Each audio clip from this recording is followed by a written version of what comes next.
Chapter 8. The Warning. The industrial stretch of West Dallas exhaled the scent of hot metal, spilled diesel, and decay. Reed Barrett's pickup truck was an unremarkable shadow, parked half a block down from Lindley's Custom and Repair, tucked between a derelict warehouse spilling insulation like gray guts and a chain-link fence topped with razor wire. The late afternoon sun cast long, distorted shadows, painting the cracked concrete and corrugated metal buildings in shades of rust and ochre.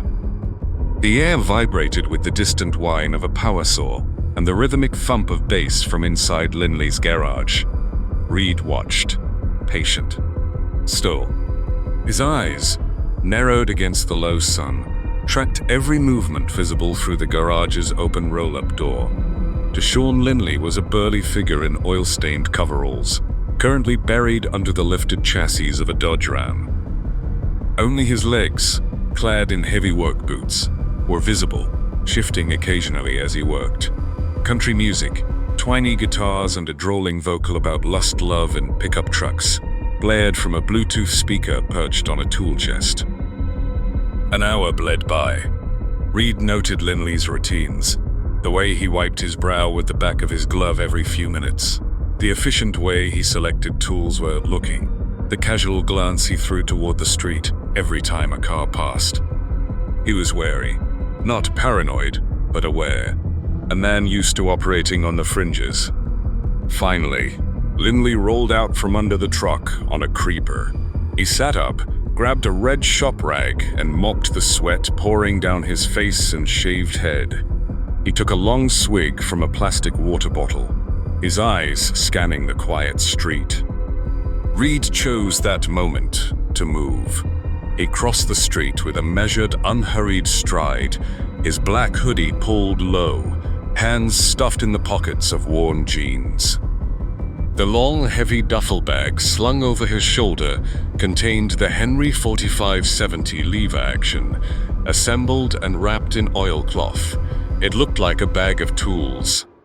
Lindley spotted him halfway across. His posture stiffened almost imperceptibly. "Shop's closed, man," he called out, his voice raised over the music. He didn't sound friendly. "Open again tomorrow, 8 sharp, come back then." He started turning back toward his bench, dismissing Reed as a potential customer arriving too late. "I'm not here for repairs," Reed said. His voice was low, calm, but it cut through the twanging music with unnatural clarity.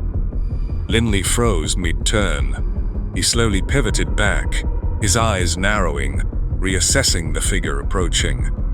The easy dismissal vanished, replaced by guarded suspicion. He took a half step back, putting the solid bulk of the Dodge's front tire between them. "Yeah?" His voice lost its casual drawl, turning flatter, harder. "You with one of the crews? Jonesy send you? Payment ain't due till Friday." Reed kept walking until he was just inside the garage's shadowed interior, the smell of hot engine oil and brake cleaner sharp in his nostrils. "You ran payroll with Marcus Haverly," Reed stated. No inflection, just cold fact. His eyes never left Lindley's. "You know who he really worked for." Lindley's face went carefully blank, a mask slipping into place.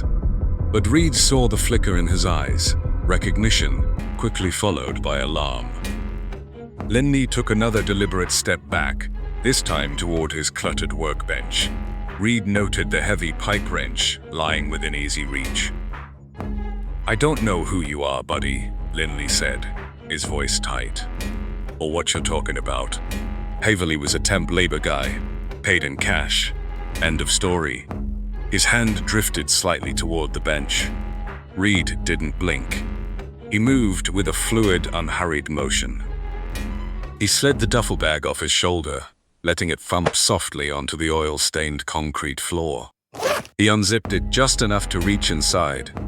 Lindley's hand froze, inches from the pipe wrench. Reed pulled out the long, dark barrel of the Henry, and then the stock. As he held it, he chambered around in the action, the metallic click-clack cutting through the music, unnaturally loud in the garage. The country song suddenly felt obscene. He didn't point it. He simply laid the lever action across the top of a nearby metal toolbox with a soft, metallic clunk. Its presence an unspoken, undeniable threat filling the space between them. "I'm the one who buried Marcus in Turtle Creek," Reed said, his voice still calm, almost conversational. Lindley flinched as if struck. The color drained from his face, leaving a sickly gray pallor. His eyes darted from the rifle to Reed's impassive face, then flickered nervously toward the dim alley behind the garage. Escape route. Assessed, blocked by Reed's positioning. Lindley's Adam's apple bobbed convulsively. "Nobody sent me," Reed continued, his gaze locked onto Lindley's. "I'm not a rival crew looking to muscle in. I'm not a cop looking for a bust. I'm the thing they don't plan for, the thing they can't buy off or scare off. I'm the man they fear most." Reed paused, letting the heavy silence, punctuated only by the thumping bass, press in. "Because I'm not playing by their rules. I'm not playing at all." The silence stretched, thick and suffocating. Lindley stared at the rifle, then back at Reed. The bravado, the street-hardened persona, crumbled. Fear, raw and primal, shone in his eyes. He understood the finality in Reed's tone, the absolute lack of negotiation. This wasn't a shakedown. This was an executioner asking for directions. Lindley swallowed hard, the sound dry and loud. He licked his lips, his gaze darting around the garage as if hoping for an intervention that wouldn't come.